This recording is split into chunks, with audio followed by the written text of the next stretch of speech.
বাংলাদেশের রাজনীতিতে ফ্যাসিস্ট আওয়ামী লীগ, তাদের সহযোগী দোসর সিপিবি এবং যারা সচরাচর নিজেদেরকে মুক্তিযুদ্ধের পক্ষের শক্তি বলে দাবি করে, যেমন ধরেন সুলতানা কামাল চক্রবর্তী, মতি মাহফুজ, রেহমান সোবান, জাফর ইকবাল, ধ্বজভঙ্গ বুড়া, জেরাই খান পান্না, ফজু পাগলা, বিরানি আলম, মুরগি কবির, তারপরে ব্যাংক ডাকাত মুনতাসির মামুন ইত্যাদি ইত্যাদি ইত্যাদি, এরকম আরও অনেক আছে। এদের চেতনা ব্যবসার একটা মূল উপাদান বা বয়ান হইতেছে 1971 সালে পাকিস্তানি আর্মি 9 মাসে, মানে মার্চ থেকে ডিসেম্বর পর্যন্ত বাংলাদেশে একটা জেনোসাইড বা গণহত্যা করেছে এবং সেই জেনোসাইডে 30 লক্ষ মানুষ শহীদ হয়েছে। আর পূর্ব পাকিস্তানের তৎকালীন 7.5 কোটি জনসংখ্যার মধ্যে নাকি 1 কোটি মানুষ ঘর বাড়ি ছাইরা ভারতে আশ্রয় নিয়েছিল। এই দুইটা ছাড়াও আরও আছে, 2 লক্ষ মা বোনকে নাকি ধর্ষণ করেছিল পাক বাহিনী আর তার দোসরেরা। এবং এই সমস্ত অত্যাচার নির্যাতনের পরিণামে ভারত মানবিক কারণে আগায় এসে তৎকালীন পূর্ব পাকিস্তানে সামরিক অভিযান চালায়, পাকিস্তানি সেনাবাহিনীকে পরাজিত কইরা আমাদের মুক্ত স্বাধীন কইরা দেয়। এর ফলে আমাদেরকে ভারত মাতার প্রতি চিরকৃতজ্ঞ থাকতে হবে। এখন এই ঘটনা যেগুলো বললাম, এগুলো যদি আসলেই সত্যি হয় তাহলে তো আমাদের আসলেই ভারত মাতার প্রতি চিরকৃতজ্ঞ থাকা উচিত। কিন্তু উপরের প্রত্যেকটা দাবি ডাহা মিথ্যা, একদম ডাহা মিথ্যা কথা। আমরা ভারত মাতার সোর্স থেকেই আজকের এপিসোডে প্রমাণ করে দেখাবো যে গণহত্যা আর 1 কোটি লোকের ভারতে আশ্রয় নেওয়ার দাবিগুলা ডাহা মিথ্যা। 2 লক্ষ দর্শনের মিথ আমরা আরেকটা এপিসোডে ভাঙবো, এইটাতে না।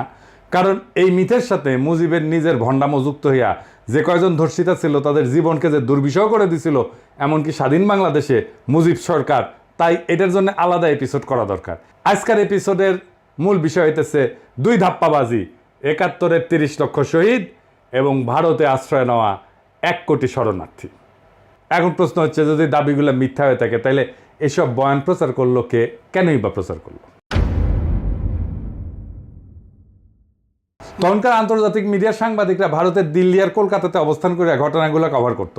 ভারতের মিডিয়া এবং ইস্টার্ন কমান্ড তাদেরকে যে সমস্ত প্রেস ব্রিফিং দিত তারা সেটাই পাবলিশ করত। ভারত মাতার মিডিয়া যে কি মাল সেটা তো আমরা আজকে হারে হারে টের পাইতেছি, তাই না? ফ্যাসিস্ট খুনি হাসিনা পতনের পর থেকে তারা এমন কোনো আজগুবি অতিরঞ্জিত খবর নাই যেটা বাংলাদেশের বিরুদ্ধে অপপ্রচারের অংশ হিসেবে পাবলিশ করেন। তো এই কাজে ভারতের লক্ষ্য কী ছিল? ভারতের লক্ষ্যই ছিল এই উপমহাদেশের মুসলমানদের মধ্যে যাতে কোনো মতে একটা ইউনিটি বা একতার বোধ না থাকে।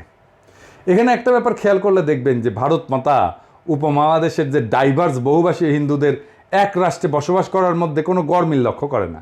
কিন্তু উপমহাদেশের বহুভাষাভাষী মুসলমানরা যখন শক্তিশালী হইয়া একসাথে একটা রাষ্ট্র গঠন করে, তার বিরুদ্ধে সর্বশক্তি নিয়ে ঝাঁপায় পড়ে। এখনও দেখেন উপমহাদেশের বিভিন্ন মুসলমানদের মধ্যে দাঙ্গা হাঙ্গামা ফ্যাসাদ এগুলো লাগায় রাখে। এইটার একটা উপায় হইতেছে ভুয়া অর্থনৈতিক বৈষম্যের বয়ান সৃষ্টি কইরা দেশীয় হলুদ মিডিয়া দিয়া প্রচার করানো। বাংলাদেশি মুসলমানদের পাকিস্তানি মুসলমানদের ঘৃণা করতে শেখানো, পাঞ্জাবি মুসলমানদের ঘৃণা করতে শেখানো, বেলুচ মুসলমানদের ঘৃণা করতে শেখানো, এমনকি তাদের ভাষা উর্দুকে ঘৃণা করতে শেখানো। এখনও দেখবেন যে বিপদগ্রস্ত জাতি যারা একটা গণহত্যা থেকে পালায় বেঁচে বাংলাদেশে আশ্রয় নিছে, সেই রোহিঙ্গা জনগোষ্ঠী, রোহিঙ্গা মুসলমানদের বিরুদ্ধে ঘৃণা ছড়ানি, এটা চেতনাজীবীদের একটা অন্যতম প্রধান কাজ।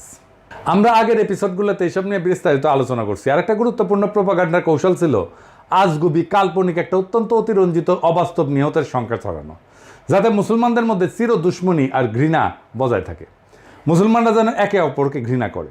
বাস্তবে ভারতের এই কৌশল কাজও করেছে। আপনারা লক্ষ্য করলে দেখবেন 1971-এর চেতনাজীবীদের মতো ইসলামোফোব, ইসলাম বিদ্বেষী খুব বিরল দুনিয়াতে।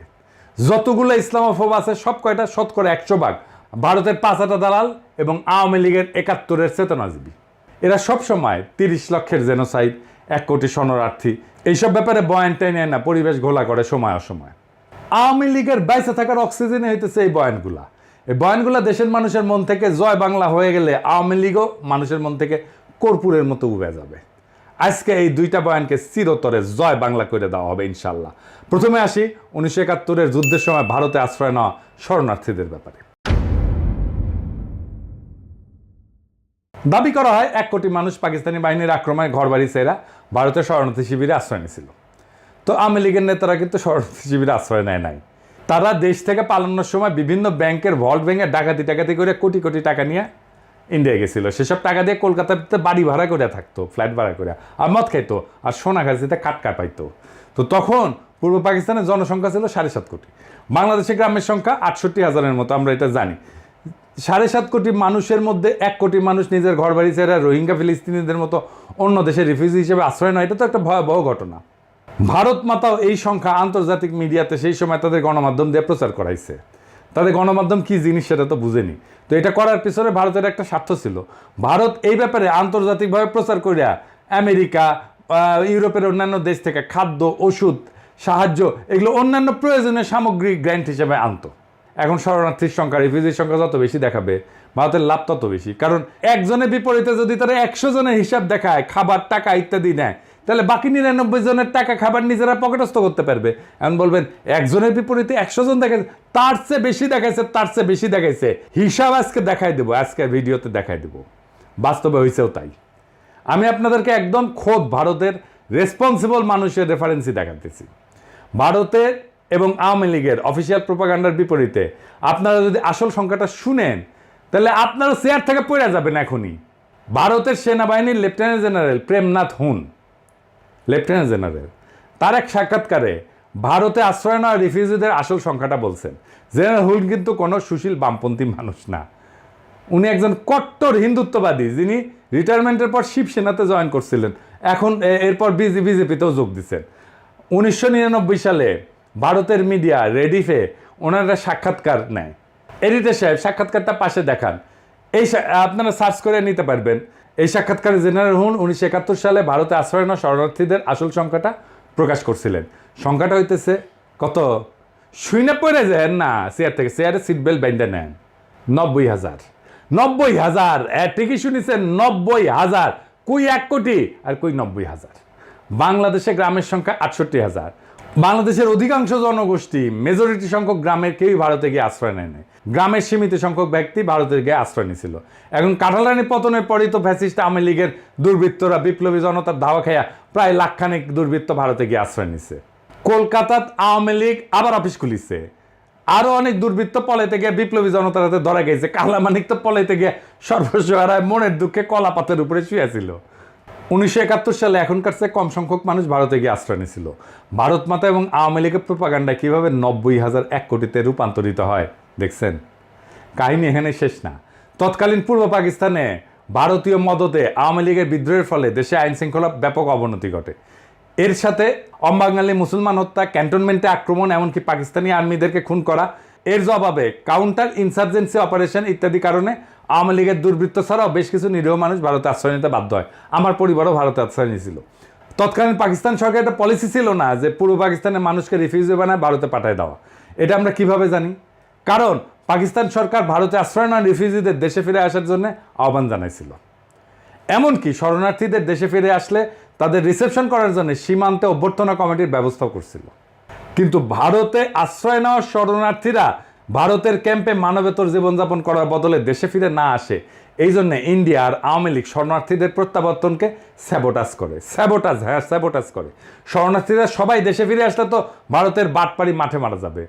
গভর্নর টিক্কা খান যেদিন সীমান্তে ফিরে আসা শরণার্থীদের রিসেপশন করার জন্য অভ্যর্থনা কমিটিতে যায়, তখন লীগের গুন্ডারা সেই রাস্তা দিয়ে শরণার্থীরা যে বাস আসবে সেই রাস্তার মধ্যে মাইন পুঁতে রাখে।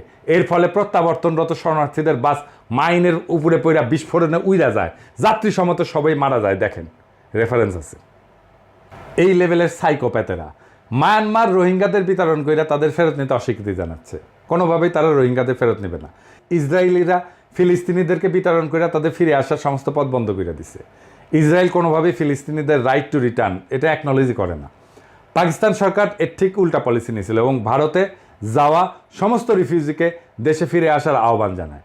এমনকি সেপ্টেম্বর মাসে ইয়াহিয়া খান পূর্ব পাকিস্তানের সমস্ত বিদ্রোহীদের সাধারণ ক্ষমা ঘোষণা করে, যাতে তারা নির্ভয়ে দেশে ফিরে আসতে পারে। এইটা তো গেল ভারতের তথাকথিত 1 কোটি রিফিউজির কাহিনী। এইবার আসি দ্বিতীয় বিষয়ে, সবচেয়ে বড় বিষয়, 30 লাখ শহীদ। বিএনপি তাদের যে 31 দফা দিছে, সেখানে 22 নম্বর দফা এই ব্যাপারে তারা একটা প্রতিজ্ঞা করেছে। কি আছে সেখানে, আসেন দেখা যায়। অনেকগুলো দাবির মধ্যে এটা বলছে যে 71 সালে নিহত হওয়া মানুষের সংখ্যা এক্সটেন্সিভ সার্ভে করে বের করবে। তো এক্সটেন্সিভ সার্ভে কে করবে, কিভাবে করবে, সেটা পদ্ধতিগত স্বচ্ছতা কতটুকু থাকবে, এমস্ত ব্যাপারে একটু পরে আসতেছি। এর আগে 2015 সালের ডিসেম্বর মাসে বেগম খালেদা জিয়া এই ব্যাপারে একটা বক্তব্য দিয়েছিলেন। সেটা শুনে আওয়ামী লীগ আর সিপিবি বামদের মাথা খারাপ হয়ে গেছিল, চিল্লাপাল্লা শুরু করছিল। পারলে ওই দিনই খালেদা জিয়াকে জেলে নিয়ে যায়। খালেদা জিয়া বলছিলেন যে মুক্তিযুদ্ধে শহীদদের সংখ্যা নিয়ে বিতর্ক আছে, দেখেন এবং এডিটর সাহেব কথাটা শুনায় দেন। আজকে বলা হয় যে 1 লক্ষ লোক শহীদ হয়েছে, এইটা নিয়েও অনেক বিতর্ক আছে যে আসলে কত শহীদ হয়েছে মুক্তিযুদ্ধের সময়, এটা নিয়েও বিতর্ক আছে, নানা বই হিসাব আছে। এখনো অনেকেই বলে, এমনকি যারা আওয়ামী লীগ বিরোধী তারাও বলে যে 71 সালে মুক্তিযুদ্ধ শেষে সোহরাওয়ার্দীর বডিগার্ড যখন 10ই জানুয়ারি 9 মাস পশ্চিম পাকিস্তান থেকে বাংলাদেশে ফিরে আসে, তখন সে এক বিদেশি সাংবাদিককে নিহতের সংখ্যা 3 লাখ বলতে গিয়ে ইংরেজিতে ভুলে 3 মিলিয়ন বলে। এরপর একবার বলে ফেলার পর সেটা বারবার রিপিট করতে করতে আন্তর্জাতিক মিডিয়াও আনক্রিটিক্যালি কোনো যাচাই বাছাই ছাড়াই সেই সংখ্যা বিভিন্ন জায়গায় কপি পেস্ট করে প্রিন্ট করে প্রচার করতে থাকে। এখন এইটা সাংবাদিকতা পেশার একটা কমন বৈশিষ্ট্য যে সাংবাদিকরা এক জায়গায় পাবলিশ হওয়া রিপোর্ট কপি পেস্ট করে নিজেদের মধ্যে পাবলিশ করতে থাকে। আসল ইনভেস্টিগেটিভ সাংবাদিকরা ব্লাইন্ডলি কোনো রিপোর্ট কপি পেস্টের এই অভ্যাস ফলো করে না, সেই ব্যাপারে তদন্ত করে দেখে। এটা খালি বাংলাদেশে না, আমেরিকা সহ পাশ্চাত্যের মিডিয়াতেও হয়। ইনভেস্টিগেটিভ জার্নালিজমের আইকন ওয়াগারের পথ বালক না, ওয়াগারের পথ বালক না, এগুলো আইকন, মেলা আইকন আছে। সেমর হার্স নামে একজন বিখ্যাত ইনভেস্টিগেটিভ জার্নালিজমের আইকন আছে, এ ব্যাপারে অনেক লিখছেন এবং তার গ্রাউন্ড ব্রেকিং সব ইনভেস্টিগেশন রিপোর্ট যেগুলো সবগুলো মেজর নিউজ মিডিয়ায় আলসেমি করে কপি পেস্ট করে অসংখ্য বয়ানকে তথ্য প্রমাণ সহ রিপিউট করছে। এখন যারা বলে সোহরাওয়ার্দীর বডিগার্ড 3 লাখ বলতে গিয়ে 30 লাখ বলছে, তারা ওই 3 লাখ সংখ্যাটাই বা কোন সার্ভের ভিত্তিতে পাইছে? যদি এটা জিজ্ঞেস করেন এই ব্যাপারে কোনো জবাব পাবেন না। ঘুরে ফিরে কিছু পেপারে কপি পেস্ট করে কিছু আর্টিকেল বড় জোর দেখাবে, যেসব আর্টিকেলে কোথাও কোনো ধরনের ফিল্ড সার্ভের কোনো রেফারেন্স থাকে না। এখন এটা মানলাম যে সোহরাওয়ার্দীর বডিগার্ড মূর্খতা ছিল, তো কয়েকবার ফেল করে ক্লাস 10 পাস করছে, ম্যাট্রিক পরীক্ষায় নকল করে পাস করতো আর অন্যদেরকেও নকল করতে উৎসাহ দিত। সে লাখকে ইংরেজিতে মিলিয়ন বলছে। এখন প্রশ্ন হচ্ছে 3 লাখ সংখ্যাটাও তো 30 লাখের মতোই ভিত্তিহীন, বায়ুরই একটা সংখ্যা। যারা এই সংখ্যা প্রচার করে তারাও তো আজগুবি একটা সংখ্যা প্রচার করে। এবার আসেন আসল সংখ্যা কত ছিল সেটা বের করা যাক। আস্তে আস্তে সব রেফারেন্স দেখাইতেছি, এবার আপনারা চেয়ার থেকে মাটিতে পড়ে যাবেন, হ্যাঁ, অথবা আপনাদের সোয়াল খুলে ঝুলে পড়বে। আসেন দেখি সেটা। প্রথমত 3 লাখ সংখ্যা নিয়ে একটা রেফারেন্স দেখাই। 71 সাল নিয়ে সবচেয়ে বেশি স্কলারলি বই হইতেছে লিসন আর রোজের। বইয়ের নাম হইতেছে war and secession, Pakistan, India and the creation of Bangladesh. 1991 সালে পাবলিশ হয় বইটা। এখানে 2 জন লেখক এই বইতে দেশগুলোর সমস্ত অফিসিয়াল ডকুমেন্ট রিভিউ করছেন এবং 3 দেশের 71 সালে ভূমিকা রাখা সব গুরুত্বপূর্ণ ব্যক্তিদের ইন পার্সন সামনাসামনি সাক্ষাৎকার নিয়েছেন। এই সমস্ত তথ্য প্রমাণ তারা বিশ্লেষণ কইরা এই বইটা লিখছেন। এটা অত্যন্ত গুরুত্বপূর্ণ একটা প্রামাণ্য বই। এই বইয়ের লেখকেরা 71 সালে বাংলাদেশে যুদ্ধের নিয়ন্ত্রণ করা 2 জন অত্যন্ত সিনিয়র ভারতীয় সাক্ষাৎকার নিয়েছেন, যেখানে তাদের জিজ্ঞেস করা হয় 71 সালে নিহত বাঙালির সংখ্যা কত। একজন ভারতীয় উত্তর দেয় 3 লাখ, কারণ সে টের পাইছিল এই ঘাঘু লেখকদের কাছে 30 লাখের মতো অবাস্তব হাস্যকর একটা সংখ্যা বেচা যাবে না। সে অন্য প্রচলিত সংখ্যা 3 লাখ বলে দেয় ফট কইরা। মজার ব্যাপার হচ্ছে ওই ভারতীয় যখন 3 লাখ বলে তার পাশে বসে তাকায় আর একজন ভারতীয় তার দিকে কটমট করে তাকায়, সংখ্যা বাড়ায় ক এটা বোঝানোর জন্যে। এরপর প্রথম ভারতীয় এক ধাক্কায় তার সংখ্যা বাড়ায় 5 লাখ বলে ফেলে, মানে মাথায় যা আসে সেটাই ফসাদ করিয়া কয়া দেয়। তো ইন্ডিয়ান প্রোপাগান্ডা কি মাল সেটা তো আজকাল জাতি ভালো করে বুঝছে। মেন স্ট্রিম মিডিয়াগুলো পর্যন্ত একটা ঘটনার ছবি আর একটা ঘটনার ছবিগুলো চালায় দেয়। এইখানে লেখক 2 জন সে ঘটনার বিবরণ লিখছেন এবং মতামত দিচ্ছেন, এবং হতাহতের সংখ্যা যাই হোক এর মধ্যে অনেক প্রশ্ন আছে, যেমন কতজন যুদ্ধ করতে গিয়ে মারা গেছে, কতজন বিহারি ছিল, অবাঙালি মুসলমান ছিল, এর মধ্যে কতজন পাকিস্তানি বাহিনীর হাতে, কতজন ভারতীয় বাহিনীর হাতে, কতজন মুক্তি বাহিনীর হাতে মারা গেছে, বা পাকিস্তানি বাহিনীর কতজন মারা গেছে, রাজাকার কতজন মারা গেছে। এইবার আসি ইনভেস্টিগেটিভ ফিল্ড সার্ভে নিয়ে। ইনভেস্টিগেশনের আগে কিছু জিনিস ক্লিয়ার করা জরুরি। অধিকাংশ বাঙালি, বিশেষ করে বাঙ্গু, সুশীল, প্রগতিশীল, সামরিক ব্যাপারে একদম অজ্ঞ। এই জন্যই মুক্তিযুদ্ধ নিয়ে এত মিথ তৈরি করা গেছে। অজ্ঞ মানে একেবারে গণ্য মূর্খ সোদা। এমনকি যারা নিজেদেরকে ট্রেনিং প্রাপ্ত মুক্তিযোদ্ধা বলে দাবি করে তারা মূর্খ সোদা সামরিক ব্যাপারে। মুক্তিযুদ্ধের একদম সামরিক মিলিটারি বিশ্লেষণ আর অ্যানালাইসিস আমরা সামনের আর এক এপিসোডে করবো। এখন কইবা পারেন দাদা ট্রেনিং প্রাপ্ত মুক্তিযোদ্ধারা কিভাবে সামরিক ব্যাপারে অজ্ঞ হয়? তারা তো বড় বড় ডায়লগ মারে, অস্ত্র জমা দিয়েছি, ট্রেনিং জমা দেই নাই। তো অস্ত্র আর ট্রেনিং, পুলিশ বা সামরিক ব্যাকগ্রাউন্ড ছাড়া কাউরে অস্ত্র হাতে দেন? কেউ যদি চালাইতে পারে, ধরতে পারে ঠিক মতো, আমরা এসে কইয়েন। পুলিশ, মিলিটারি বা ইপিআর ব্যাকগ্রাউন্ডের মুক্তিযোদ্ধাদের বাইরে সকল মুক্তিযোদ্ধাদের যে কত বেইজ্জত করছি তার হিসাব নাই। আমার লগে বসাই দিয়েন, লাইভে আমি আজকে চ্যালেঞ্জ দিতেছি, আমি প্রমাণ করে দিব ওই অস্ত্রই ধরে নাই। আমি ওদের কি জিজ্ঞাসা জানেন, কি অস্ত্র ইউজ করতেন, কত ক্যালিবারের বুলেট ইউজ করতেন, ব্যারেল লেন্থ কত, ব্যারেল লেন্থ কইতে পারলে জিজ্ঞাইতাম কি কামে ইউজ করতেন, অ্যাকশন কি, বোল্ট পাম্প না সেমি অটো না ফুল অটো, রেট অফ ফায়ার কত, ইফেক্টিভ রেঞ্জ কত, ম্যাগাজিন ক্যাপাসিটি কত, এখানে কাট হয়ে যাবে। আমার সাথে লাইভে আসেন, কোন মুক্তিযোদ্ধা বেডা আছেন আমার সাথে লাইভে আসেন। বাংলাদেশের সব টিভি চ্যানেলকে বললাম আমার লাইভ প্রচার করবেন। কোন মুক্তিযোদ্ধা যার যে পুলিশ না, ইপিআর না, যে মিলিটারির ব্যাকগ্রাউন্ড নাই, যে সাধারণ মানুষ মুক্তিযুদ্ধ ট্রেনিং করে অস্ত্র জমা দেই নাই কইছে, ওরে নিয়ে আসেন আমার সামনে বসে দেন। অস্ত্র ধরে নাই ওটা আমি প্রমাণ করে দেবো। ইন্ডিয়া যাদেরকে কি ট্রেনিং দিছিল সেটা আমি ইন্ডিয়ান জেনারেলদের বই থেকে রেফারেন্স দিয়ে দেখাইতেছি। ইস্টার্ন কমান্ডের chief of staff general Jacob তার বইতে কি লিখছে দেখেন। উনি বলছেন যে একদম আনট্রেন্ড, সামরিক ব্যাপারে পরিচিতি নেই এরকম মানুষদের মুক্তিবাহিনীতে এনরোল করা হতো। এদেরকে প্রপার ট্রেনিং দিয়ে কার্যকর করতে কমপক্ষে 3 মাসের ট্রেনিং দেওয়া লাগতো। সেইখানে তাড়াহুড়া করে 3 থেকে 4 সপ্তাহে ভুগি ঝুঁকি কিছু ট্রেনিং দিয়ে ছেড়ে দেওয়া হতো। এর ফলে এদের কার্যকারিতা সীমাবদ্ধ ছিল। জেনারেল লক্ষ্মণ সিং, যিনি ইস্টার্ন ফ্রন্টের ডিভিশনাল কমান্ডার ছিলেন, উনিও একই কথা লিখেছেন। তার বইয়ের নাম ভিক্টরি ইন বাংলাদেশ।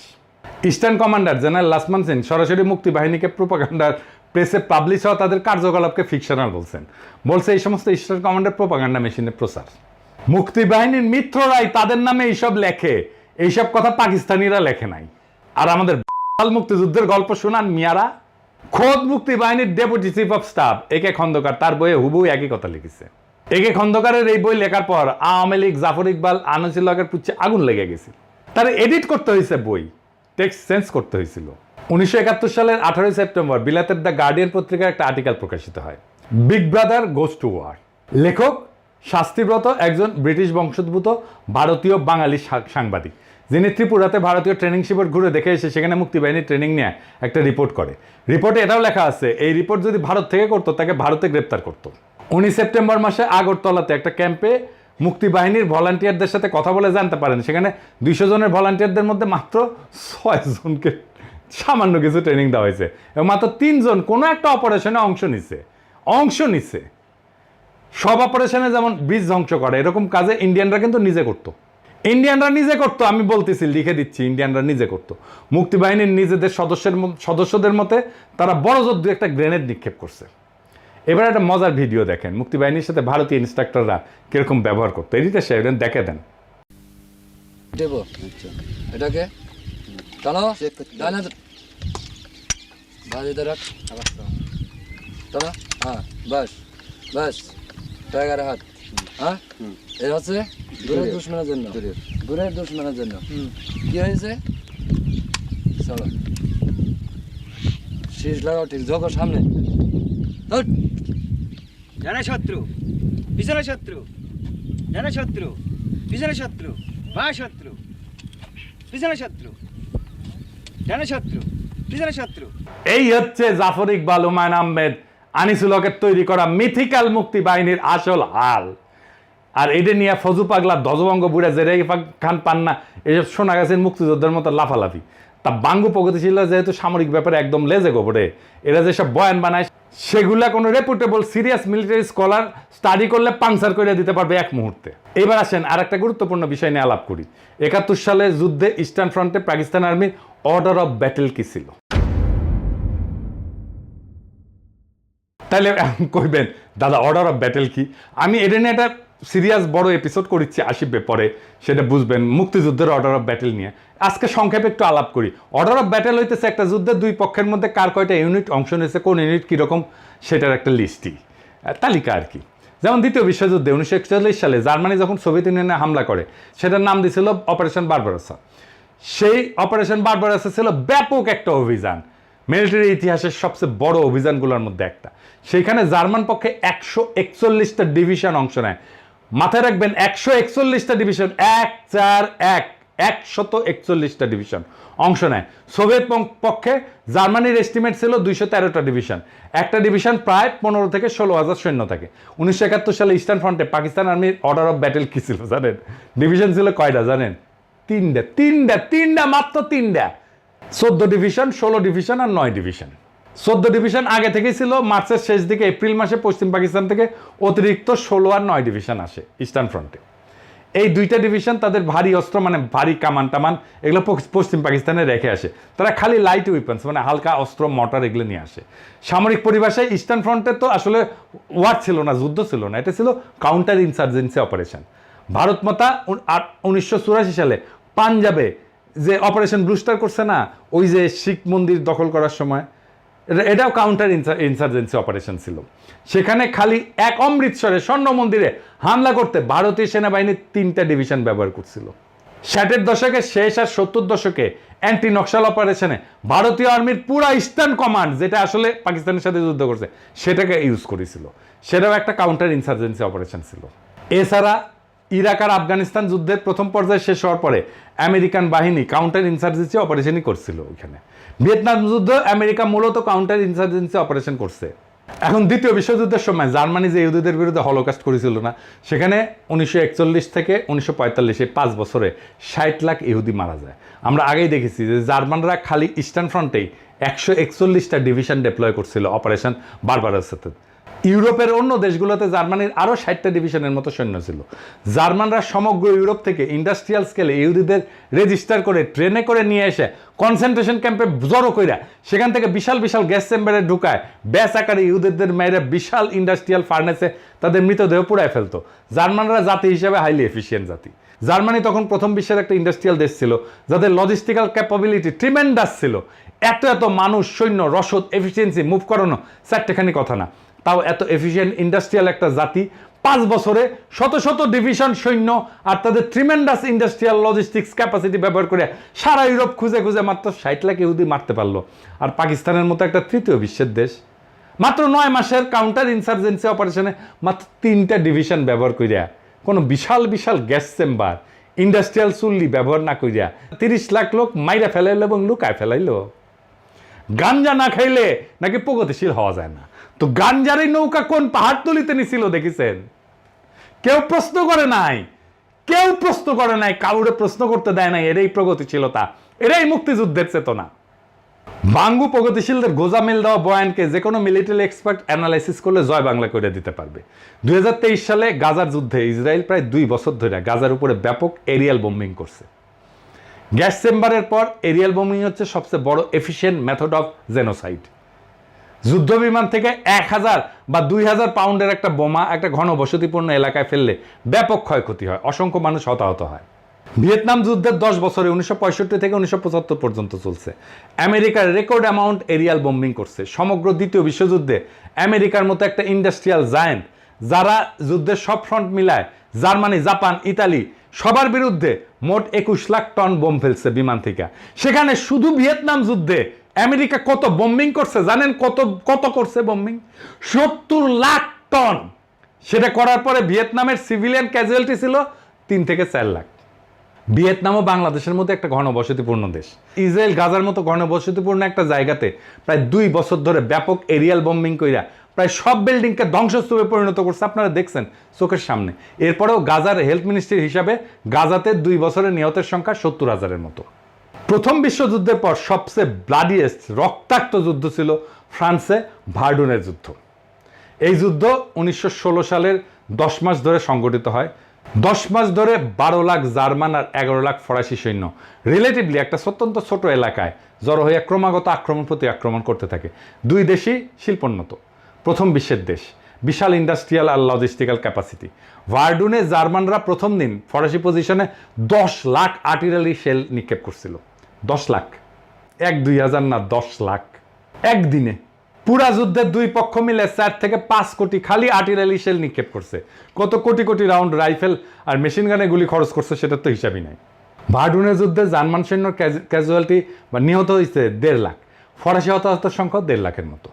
সেখানে পাকিস্তান পুরা 9 মাসের কাউন্টার ইনসার্জেন্সি অপারেশনে কোথাও কোনো ধরনের এরিয়াল বোম্বিং না কইরা 30 লাখ বা 3 লাখ মাইরা ফেললো। এই কোদা দড়ি ফেলাও বাইয়া উঠে যায়। ওই মূর্খ সোদা বাঙ্গু প্রগতিশীলদের এই সমস্ত বয়ান শুনলে আসমানে উঠে যেতে ইচ্ছা করে। এবার আসি, তাহলে কি 71 সালের নিহতের সংখ্যা নিয়ে কোনো ইনভেস্টিগেটিভ জার্নালিজমের রিপোর্টই নাই? সৌভাগ্যক্রমে আছে, এবং সেই রিপোর্ট একদম রেফারেন্স ডিভাস্টেটিং একটা রিপোর্ট রে ভাই। হ্যাঁ, উইলিয়াম ড্রামন্ড যিনি একজন বিখ্যাত আমেরিকান সাংবাদিক। এই ড্রামন্ড সাহেব এখনও বেঁচে আছেন, যে কেউ তার থেকে এটা ভেরিফাই করতে পারবেন। উনি ইউনিভার্সিটি অফ ক্যালিফোর্নিয়া বার্কলের প্রফেসর বর্তমানে। পেশাগত জীবনে লস অ্যাঞ্জেলস টাইমসের সাথে ছিলেন ডেমোক্রেট। প্রেসিডেন্ট জিমি কার্টারের সময় উনি অ্যাসোসিয়েট প্রেসের সেক্রেটারি ছিলেন।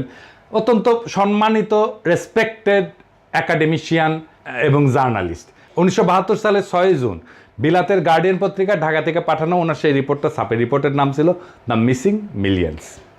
ড্রামন্ড যুদ্ধের পর বাংলাদেশের গ্রাম পর্যায়ে অসংখ্যবার ভ্রমণ কইরা গ্রামের মানুষজনের সাথে এই ব্যাপারে কথা বলেন। এছাড়া সরকারি বিভিন্ন মানুষের সাথেও ব্যক্তিগতভাবে কথা বলেন। উনি লিখছেন ইংরেজিতে, মাই judgement based on numerous trips around Bangladesh and extensive discussion with many people at the village level as well as in the government is that 3 million death figure is an exaggeration so gross as to be absurd. তার মানে উনি বলতেছেন যে আমি বিভিন্ন সরকারি লোক এবং গ্রামের লোকদের সাথে আলাপ সালাপ কইরা যেটা বুঝতে পারছি যে এই 30 লক্ষ নিহতের সংখ্যা এত বেশি বাড়ায় বলা যেটা এটা অসম্ভব এবং ভুয়া একটা সংখ্যা।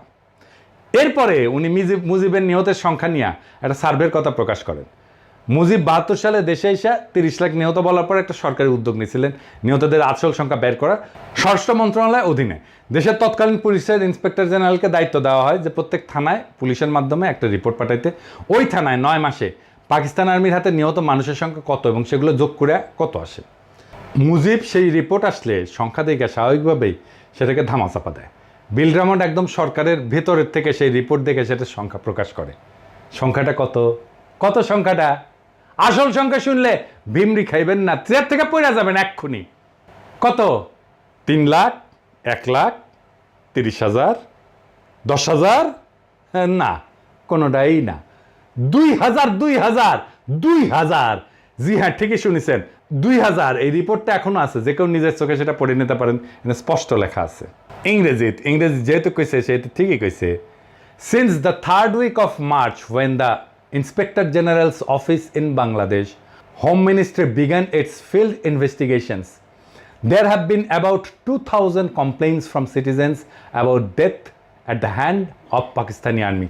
তার মানে সারা বাংলাদেশে পুলিশের কাছে পাকিস্তানি আর্মির হাতে মারা গেছে এরকম অভিযোগ জমা পড়ছিল মাত্র 2,000 জনের। ড্রামন্ড এখনো বেঁচে আছেন, তার থেকে ওটা কনফার্ম করতে পারবেন। এখন তাইলে আমাদের করণীয় কি? কিভাবে আমরা আজকে বর্তমানে একটা ডিটেল কম্প্রিহেন্সিভ ফিল্ড সার্ভে করে এই ব্যাপারে চিরতরে মীমাংসা করে আওয়ামী লীগের জন্মের মতো জয় বাংলা করতে পারি?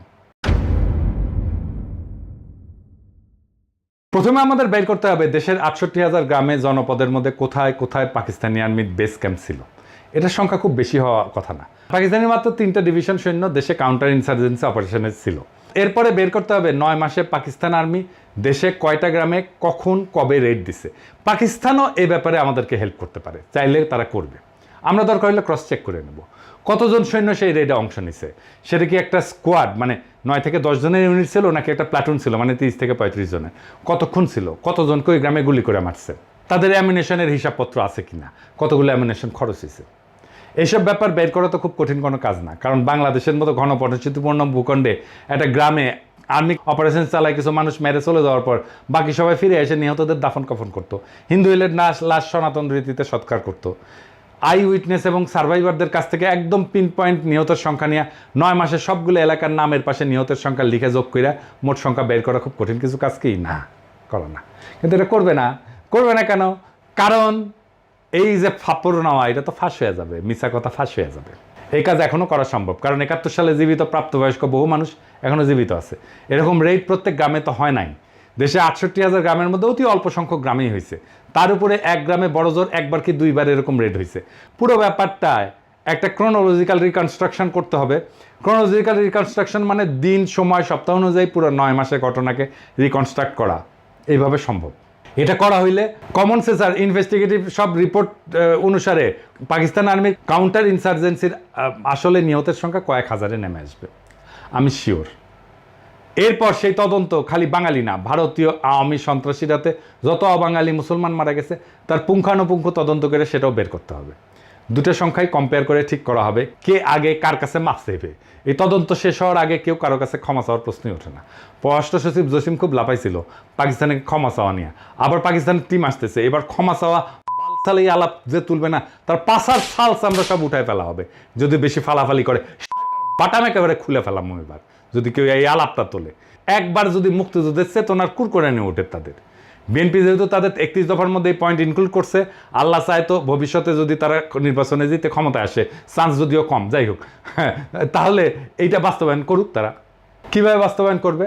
যদি কোনো আমলা বা সচিবকে দিয়ে এটা কমিটি বানায়, দায় সারা অস্বচ্ছ তদন্ত চালে রিপোর্ট দেয়, সেটা অবশ্যই আমরা প্রত্যাখ্যান করব। এখন বিএনপিতেও তো চেতনাজীবীতে ভৈরা শেষ, তার মধ্যে সব চেতনার দালালরা ঢুকে বসে আছে। যদি কোনো সুশীল বিএনপি বুদ্ধিজীবী চেতনাজীবী ধরিয়ে না কমিটি বানানো হয়, সেটাও আমরা প্রত্যাখ্যান করব। এই ব্যাপারে সবচেয়ে বেশি গুরুত্বপূর্ণ যেটা, সেটা হচ্ছে ফিল্ড ইনভেস্টিগেশনের স্বচ্ছতা। বাংলাদেশের আমলা, বিশ্ববিদ্যালয়, শিক্ষক, এইসবের যা হজবরল অবস্থা, তাদের দিয়ে এই ম্যাগনিটিউডের কোনো কাজ স্বচ্ছভাবে দ্রুত এফিসিয়েন্টলি করার প্রশ্নই ওঠে না। ওই এফিসিয়েন্সি বাংলাদেশের নাই এখন। এটার জন্য একমাত্র সমাধান হচ্ছে একটা ওয়েল রেসপেক্টেড আন্তর্জাতিক কমিশনকে বাংলাদেশে ডেকে আনা, তাদের দিয়ে ফিল্ড সার্ভে করা, ইনভেস্টিগেশন করানো। কারা থাকবে সেই কমিশনে? সেখানে সামরিক যুদ্ধ, মিলিটারি অপারেশনের ব্যাপারে অভিজ্ঞ, একটা অপারেশন ডিটেলস বর্ণনা শুনে সেখানে কীরকম ক্যাজুয়ালিটি হয়, সার্ভাইভার আই উইটনেসদের সাথে কথা বইলা আসল ঘটনা রিকনস্ট্রাক্ট করতে পারে এরকম লোক। এই সমস্ত ব্যাপারে যারা এক্সপার্ট, তারাই সেই কমিশনে থাকবে। এখন প্রশ্ন করতে পারেন কে কে এই সমস্ত ব্যাপারে এক্সপার্ট? পৃথিবীর টপ স্কলারদের নাম দিতেছি যাদের দিয়া এই কমিশন গঠন করতে হবে, আমি নাম দিয়ে দিতেছি আজকেই। Professor Geoffrey Wawro, university of North টেক্সাসের সামরিক ইতিহাসের অধ্যাপক এবং ইউএনটি মিলিটারি হিস্ট্রি সেন্টারের পরিচালক। Professor John Mearsheimer, university of Chicago আর ওয়ার্ল্ডের Harrison distinguished service professor. Professor Benny Morris, Ben-Gurion university নেগেভের মধ্যপ্রাচ্য স্টাডিজ বিভাগের ইতিহাসের অধ্যাপক। প্রফেসর উইলিয়াম ড্রামন্ড, যার কথা আগে বলছি, UC Berkeley graduate school of জার্নালিজমের সাংবাদিকতার অধ্যাপক। Professor Christopher Andrew, university of কেমব্রিজের আধুনিক এবং সমসাময়িক ইতিহাসের এমিরেটাস অধ্যাপক। প্রফেসর টম নিকলস, অবসরপ্রাপ্ত স্ট্র্যাটেজি অধ্যাপক, ইউএস নেভাল ওয়ার কলেজ। এরা প্রত্যেকেই তাদের ফিল্ডের টপ স্কলারদের মধ্যে একজন। প্রত্যেকের একাডেমিক আর রিসার্চ ইন্টিগ্রিটি আনকোয়েশ্চেনেবল। এরা যৌথভাবে কোনো তদন্তের ওপিনিয়ন দিলে সেটা সমস্ত আন্তর্জাতিক গণমাধ্যম, যেমন ধরেন নিউ ইয়র্ক টাইমস বলেন, গার্ডিয়ান বলেন, ওয়াল স্ট্রিট জার্নাল বলেন, ওয়াশিংটন পোস্ট বলেন, দ্য টেলিগ্রাফ বলেন, লোমন্দ বলেন, সবাই সেটা বড় করে হেডলাইন নিয়ে ছাপবে এবং পজিটিভ রিভিউ দিবে। এদের ফিল্ডে করা কাজকে আন্তর্জাতিক মহলে ভারত আওয়ামী মার্কা ছাপটি বাদে আর কেউ প্রশ্নই তুলবে না। এইভাবে যদি একটা স্বচ্ছ ট্রান্সপারেন্ট আন্তর্জাতিক স্কলারদের নিয়ে গঠিত কমিশন দেওয়া তদন্ত করানো হয়, সেটা ভারতীয় আওয়ামী বয়ানের ধুতির কাঁচা টাইনা খুলে দেবে। ভারত আওয়ামী লীগ বয়ান যেটা সৃষ্টি করা হয়েছিল উপমহাদেশের মুসলমানদের মধ্যে যাতে আজীবন শত্রুতা তিক্ততা বজায় থাকে, যাতে তারা কখনো একতাবদ্ধ হইয়া এই অঞ্চলের ভারতীয় আগ্রাসন মোকাবেলা করতে না পারে, সেটা চিরতরে জয় বাংলা হইয়া যাবে। ভারত মাতা আওয়ামী লীগ আর তাদের বয়ান নতুন বাংলাদেশের ইতিহাসে আস্থা করে নিক্ষেপিত হবে। নতুন বাংলাদেশকে এই সত্যভিত্তিক ইতিহাসেই শক্তি দেবে, যেখানে মিথ্যার স্থান হবে না, আর সত্যের উপরে জনগণের আস্থা হবে আগ্রাসন প্রতিরোধের সবচেয়ে বড় অস্ত্র। ইনশাআল্লাহ জয় হবে সত্যের, আর ইতিহাস লেখা হবে। এই প্রজন্ম মিথ্যার শিকল ভেঙে সত্যকে মুক্ত করছিল, আবার সেই সত্যকে সে মুক্ত করবে। ইনকিলাব জিন্দাবাদ।